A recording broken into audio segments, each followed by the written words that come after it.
the commander-in-chief of the foremost superpower and so-called world police, whoever sits in the Oval Office and the decisions that they make can have a huge effect on the course of conflicts around the world.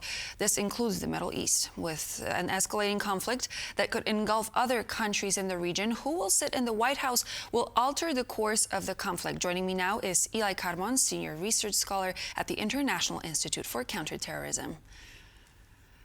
Good morning. Thank you so much for joining. Pleasure to have you on the program. Sorry? It's a pleasure to have you on the program with me. So as we're looking at this... Thank you for having me on your show. Pleasure.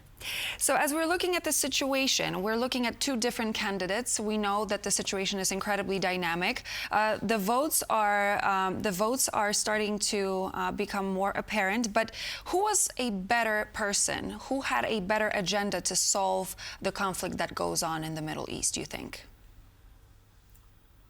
First of all, according to the numbers, it seems that President Trump will be the next president again.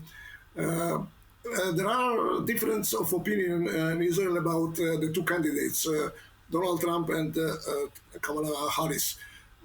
It's not only about the political opinion of the experts, and I'll speak again as an expert in strategy, but exactly because the strategies of the two future presidents will be probably completely different. And shortly, if Kamala Harris will be the president, I think more of the Biden strategy in the Middle East will continue.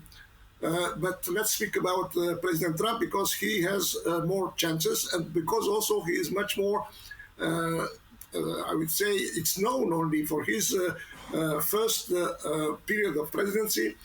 And my opinion, looking from the 2016, by the way, before he was elected, was that his personality, the fact that he is, I would say, unstable in his ideas, he's not predictable, because he has also huge economic interest, investments in many countries around the world. I will give one example, for instance, in Turkey. He will be influenced by this considerations.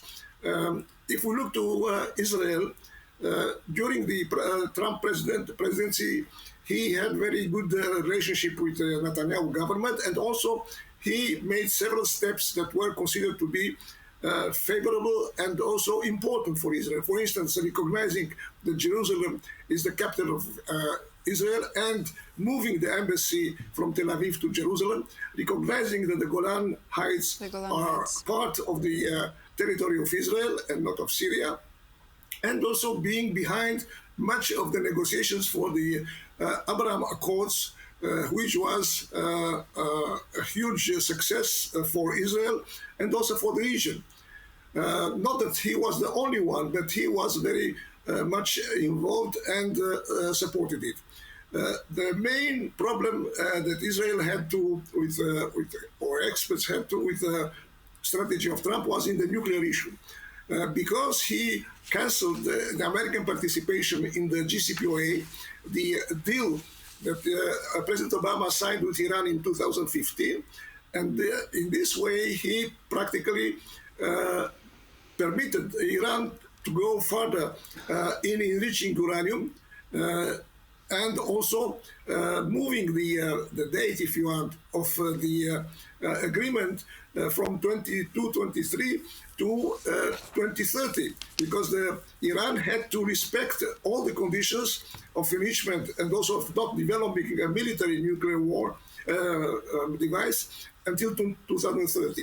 Many experts consider this is a huge mistake, because we see that Iran decided to stage a proxy war against Israel in October 2023, and since April 2024, it's engaging directly Israel in its bombing with long-range missiles and drones. So And if we I were, think that, sorry to interrupt you, but if we were to focus on Donald J. Trump, what's the future of the region? What's the future of the conflict between Israel and Palestine? What is going to be Trump's approach towards Iran? What is your opinion on that? What's going to happen next? Yeah, exactly. Speaking about it, I gave the background.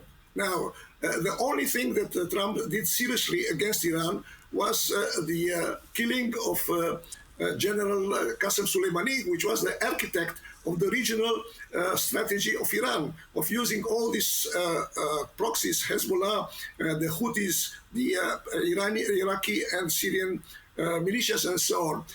Now, he promises peace. He says in the last speeches, I will do immediately. First of all, I want to stop the war in Gaza. I want to stop the war in Lebanon, and I will be able to reach peace. I think this is a huge wishful thinking. That's massive wishful thinking, because it's easier said than done, it seems. I'll give an example. For instance, when the Iranians attacked and the Houthis attacked the Saudi oil fields and refineries in 2019, Trump did nothing to support and to defend the Saudi territory. That's, by the way, the reason that Saudi Arabia decided to go directly in normalization with Israel, because they thought that Israel will defend better Saudi Arabia. Now, he says that he will deal with the nuclear issue in Iran. During the negotiations in his period, he did nothing to stop the nuclear program of North Korea. North Korea advanced enormously and is threatening even now directly the territory of the United States. So the Iranians saw exactly what he did with North Korea, and they were not so much afraid about him. Still, we see that in Tehran, by the way, they are very much afraid. They would prefer to have Kamala Harris and not Trump, exactly because he is unpredictable. He seems to have pointed out in the past for his unpredictability to be a part of a strategy, because nobody knows what he's going to actually do next. So you can look at it that way as well. We know that the Prime Minister Netanyahu was clearly in favor of his election, and I think you know probably that last night he dismissed our Minister of Defense, General Gallant. And in my opinion, this was done exactly this night because he knew that everybody will be very busy with the elections. At the same time, he bet on the Trump's elections. And probably, so are you, sorry to interrupt you again, but do you suggest then that Mr. Netanyahu is actually making those steps in anticipation for possible Donald Trump presidency? What's the plan for Netanyahu in a short term? Now, we know that they had a crisis for several years because Netanyahu felicitated President Biden when he was elected. Still, Trump met him several months ago, and the relationship between them returned to be normal, I would say. So we'll see if this relationship that was important, for instance, in the first steps in Jerusalem, in the Golan Heights and the Abraham Accords will continue. But if he wants now to stop the war, we are in a very weak strategic position. We didn't finish the war in Gaza. We are far from reaching a very important deal in Lebanon, and Iran is threatening these days to strike missiles, ballistic missiles on Israel. So we'll see what he will do in order to achieve peace. I'm not sure that he is able to do it. By the way, one of the... Sorry, according to the New York Times, according to the latest predictions by the New York Times, there is 95% chance that Donald J. Trump is in fact going to be the 47th president of the United States. So I suppose saying if is maybe not very fitting now. But you mentioned the Golan Heights. How likely is that Mr. Trump is going to align with Mr. Netanyahu on issues such as Israeli annexation of the West Bank and ending of the war? I think that he will permit, I would say, he will support the recognition of the Golan Heights as part of the Israel, but about the West Bank.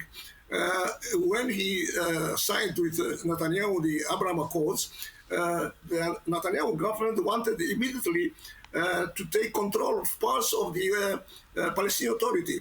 And at that moment, Trump sent his Jared Kushner to Israel and has said, stop, you cannot take more territory from the Palestinian Authority. So I think in this issue, the government of Netanyahu, which is today more on the radical side, will have problems with Donald Trump. At the same time, I would say that I'll give an example of his kind of presidential decisions. He permitted the President Erdogan of Turkey to build a buffer zone and take part of the territory of northern Syria, which is mainly inhabited by the Kurds. And he wanted to take out the American troops from northern Syria, which were a balance against the Russian troops there. At the last moment, he was convinced to stay there, to leave the troops there because there is oil in Syria. So you understand how it is I would say, his reasoning. And we know that, for instance, he had more than 100 companies which he invested in Turkey. So this was one of the reasons that he was very friendly with President Erdogan and was ready to accept the demand for the buffer zone. This will definitely be something that we will be looking into. However, last but not least, one more comment. We know that he wants to make a deal with President Putin about Ukraine, and clearly for Poland, this is very important for the transatlantic organization. I think that he will try to make a quid pro quo with Putin on Ukraine and also on the Middle East, because the Russians are more and more involved in the Middle East. They give even now weapons to the Houthis. So he will try perhaps to make concessions to Russia in the Ukraine and receive from Russia assurances that they will stop or they will diminish the influence of Iran in the Middle East. That's definitely an important point that you're making, because Russia is using this part of hybrid warfare to meddle in different countries and regions' business in order for its own gain. Thank you so much for joining me on the program. Ely Karmon, Senior Research Scholar at the International Institute for Counter-Terrorism, was my guest. And now it's time to take a short break, but we will be back with more interesting news and interviews when it comes to the U.S. presidential election, so stay tuned.